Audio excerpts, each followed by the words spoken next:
Qual é a rema de hoje? Que rema abençoado, hein? Que rema forte.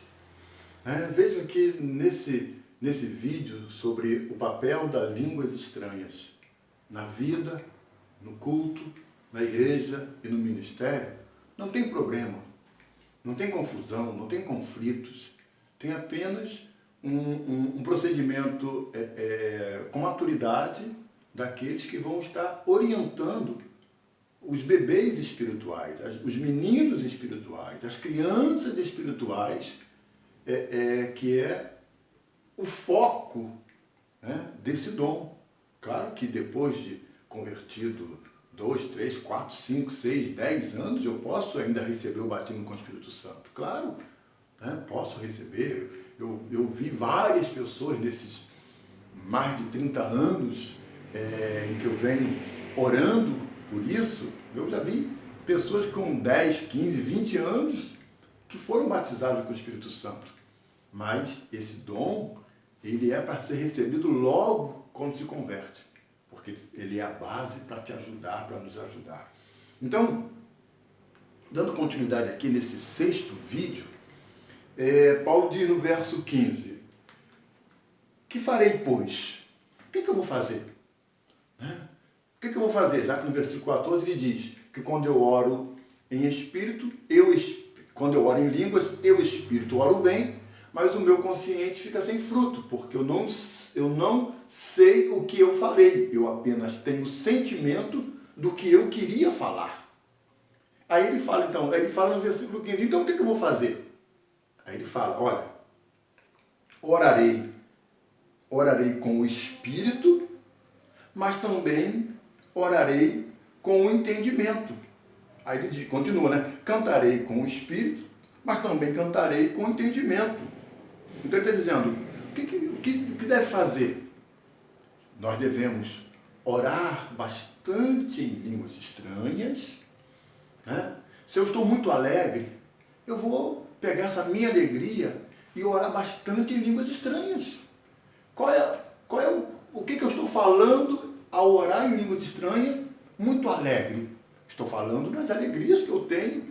Eu estou falando em línguas, a motivação que me levou nesse momento a estar alegre. Se eu estou alegre porque o Senhor me curou, me libertou, me salvou, porque uma porta se abriu, porque algum familiar meu, algum amigo meu recebeu uma bênção, e quando eu lembro daquilo ali, eu começo a orar, e eu logo entro na dinâmica da oração em línguas estranhas, eu começo a orar em línguas.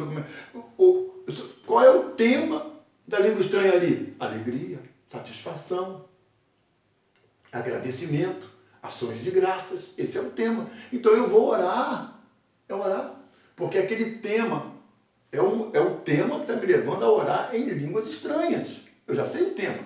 Posso não saber o que estou falando, mas eu sei o tema. Se eu estou triste, começo a orar em línguas estranhas. E essa língua estranha, qual é o tema? Triste, eu estou triste. Alguma coisa aconteceu, alguma coisa me entristeceu, uma pessoa que faleceu, uma pessoa que recebeu a notícia de um problema, alguém que aconteceu algo, um acidente, um incidente, uma coisa que aconteceu com um amigo, com um irmão, isso me deixou triste. Aí eu começo a orar e começo a orar em línguas estranhas. Qual é o tema dessa língua estranha? É a tristeza. Por que eu estou falando isso? Porque muitas pessoas pensam que só pode orar em línguas estranhas quando estão alegres. Oração não é só quando estou alegre. Oração é independente do tema. Aquele tema que precisou que eu orasse é o tema da minha oração. Mas muitas pessoas pensam que só pode orar em línguas quando estão alegres. Quando estão tristes não pode, não. É oração. Paulo está dizendo agora aqui, o que farei? Eu vou orar em espírito, pelo tema que naquele momento está em mim, e também vou orar no meu entendimento, ou seja, estarei falando, te agradeço, é alegria, te agradeço, Senhor, te louvo, Senhor, por essa situação, te dou glórias, te dou honra, Senhor. Eu sei o que estou falando pela motivação da alegria, do testemunho, daquilo que eu soube, que eu recebi, seja o que for. E eu também orarei triste por aquela situação. Ah, Senhor, interceda naquela causa, tu sabes daquela pessoa. Ou seja, a motivação triste, da dificuldade, me leva também a orar no meu entendimento. Então eu oro muito no meu entendimento, oro muito em línguas estranhas, oro muito em línguas estranhas, oro muito em meu entendimento. A diferença vai ser que quando nós oramos em línguas, a minha oração é muito maior. As palavras são muito mais aplicadas. As palavras certas são muito mais direcionadas. Por quê? Porque eu estou orando em espírito. E eu, espírito, não estou contaminado por a minha alma, pelo meu consciente, como eu falei, não está bloqueado pela minha limitação de vida daquilo que o meu consciente me revela. Quando eu oro em espírito, é o Espírito Santo que testifica com o eu espírito, que eu sou filho de Deus. E aí, quando eu oro em espírito, é uma oração perfeita. É uma oração plena. É uma oração completa. Por quê? Porque ela não está contaminada pela alma, nem pelo consciente que foi atrapalhado pelo conhecimento da situação. Então, sem dúvida nenhuma, por isso que Paulo diz, quando eu oro em línguas, eu, espírito, oro bem. Bem, é uma oração muito bem feita. Bem aqui é de qualidade, é das palavras que foram encontradas e essa dinâmica diante de Deus tem um efeito muito grande, né? Muito grande. Então, e eu vou fazer o quê? Aí ele dá o exemplo, né? Vou cantar no espírito, mas também vou cantar no meu entendimento, né? Ou seja, vou usar as duas coisas. O que é errado? Eu não posso ficar em um culto, o culto todo só orando em línguas. Eu não posso ficar só parando orando em línguas. Eu posso orar em línguas, mas também orar no meu entendimento. Ou seja, quando eu oro em línguas, eu estou edificando a mim mesmo. Mas quando eu oro no meu entendimento, nós vamos ver na sequência, eu edifico a todos que estão em volta de mim. Não somente com a minha oração, mas também com a minha intercessão, com o meu testemunho, com o meu louvor, com a minha palavra, com a minha ciência, com a minha doutrina, né? Com a minha doutrina, quer dizer, que a doutrina está fluindo ali através de mim para edificar a igreja. Então, se nós soubermos, irmãos, educadamente, saber o papel da língua estranha na vida do cristão, da igreja, do ministério e do momento do culto, vai ser uma bênção. Né? Uma bênção. A língua estranha não é para confusão. A língua estranha é para edificação. Deus não nos daria um dom que traria confusão. O que traz confusão é o não saber lidar com ele como qualquer outro dom. Agora, essa rotulação sobre a língua estranha, não. O problema não é o dom. O problema são os líderes que não sabem educar os seus liderados, as suas ovelhas, o seu povo, a sua família espiritual, em lidar com esse dom, que é um dom fantástico, que vem para nós quando somos novos convertidos e nos mantém durante a vida toda em que nós estamos com o Senhor. Então, Paulo fala no versículo 18. Paulo fala assim, eu acho muito interessante o que Paulo fala aqui no versículo 18, ele diz assim, dou graças a Deus porque falo mais línguas do que todos vós. Eu acho isso muito interessante. Paulo está dizendo assim, olha, eu falo mais língua do que vocês. Paulo está dizendo aqui, eu constantemente, diariamente, nas minhas viagens, na ida e na vinda, eu estou orando línguas. Eu estou orando. E o resultado na vida de Paulo, dele ter falado que ele fala, que ele ora, ele diz que eu dou graças a Deus porque falo mais línguas do que todos vós. Ele não está falando que ele fala grego, hebraico, aramaico, latim, não. Ele está dizendo aqui que ele ora em línguas, que ele fala em línguas. E isso tudo voltava para ele em profecia, em revelação, em doutrinas, que são as palavras, as cartas que ele escreveu, a ciência, que são os conhecimentos que ele tinha espiritualmente das situações. Então ele pode dizer, olha, Eu falo mais do que vocês, eu falo direto, eu tenho essa dinâmica, Paulo está dizendo aqui, eu tenho essa dinâmica de não deixar minha mente parada, eu estou ali orando, eu falo mais do que vocês. Paulo fala isso, né?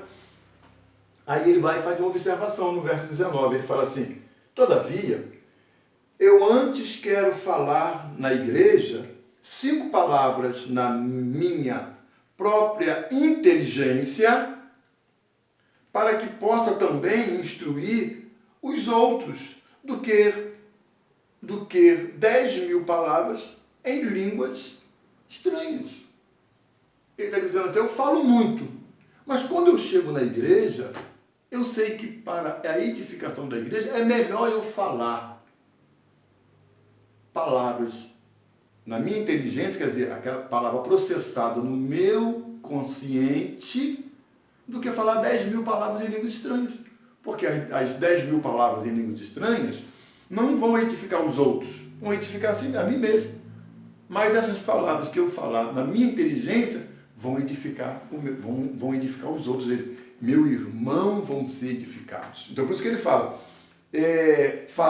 todavia eu antes quero falar 5 palavras na minha inteligência do que 10.000 palavras em línguas estranhas. Deixa essas 10.000 palavras de línguas estranhas para edificar a si mesmo. E no culto, use mais as 5 palavras para edificar os outros. Certo? Então, vejam que não há problema, não há contradição, não há errado, não tem nada de errado na língua estranha. O que tem de errado é a maneira como se lida com ela. E muitas pessoas têm perdido o interesse de buscar o batismo. Na nossa igreja eu incentivo os irmãos, busque o batismo com o Espírito Santo, peça ao Espírito Santo para te batizar, queira ser batizado com o Espírito Santo, não deixa esse ensinamento errado, não deixa esse modo errado em que as pessoas lidam com a língua estranha ser o seu padrão para você ter preconceito de não querer, você está perdendo. Né? Não é porque aquela mãe não quis amamentar o seu filho que você agora vai tomar isso como padrão para o seu casamento, para a sua família, para a sua esposa, para você como mãe. Ah, mas aquela mãe não quis amamentar o filho dela. Ela não quis, ela substituiu por outra coisa. Não, mas no princípio não era assim. O normal não é assim. Não foi assim que Deus fez. Vamos fazer como Deus fez? Vamos fazer como Deus fez. Ah, mas há exceções. Deixa as exceções para exceções. Vai você e se ponha diante de Deus para Deus fazer na tua vida como Ele quer fazer. Que cada um tenha o seu procedimento e assuma sua responsabilidade naquilo que eles decidiram ser como exceções. Agora, as exceções não é para ser tomada. As exceções não são para ser tomadas como padrão da nossa vida. Exceções não são padrões. Exceções são escolhas. Exceções são comportamentos. Exceções são posicionamentos que as pessoas disseram. Mas exceções não são padrões para nós. A vida cristã e a igreja não é dirigida, não é guiada por exceções, e sim por princípios. E como é que é o princípio? O princípio é, uma pessoa nasce de novo, uma pessoa nova convertida, ela quer o batismo com o Espírito Santo, ela precisa. Isso é o princípio. As exceções. Exceções são escolas, são linhas que fizeram as suas escolhas de não serem assim. Nós até respeitamos, mas os resultados não são bons. Não são bons. Os resultados não são bons. A prática nos mostra que os resultados não são bons. Os bons resultados é quando pessoas recebem na ordem como Deus preparou para elas receberem. Certo? Então, vejam que tremendo o versículo 18 que nós acabamos. E aí Paulo fala, né? Paulo ele faz uma coisa muito interessante. Eu vou falar agora sobre o versículo 20. No próximo vídeo, nós vamos falar sobre o versículo 20. Tá bom? Vamos para o próximo vídeo, o versículo 20, que também é muito forte. Vamos para o próximo vídeo.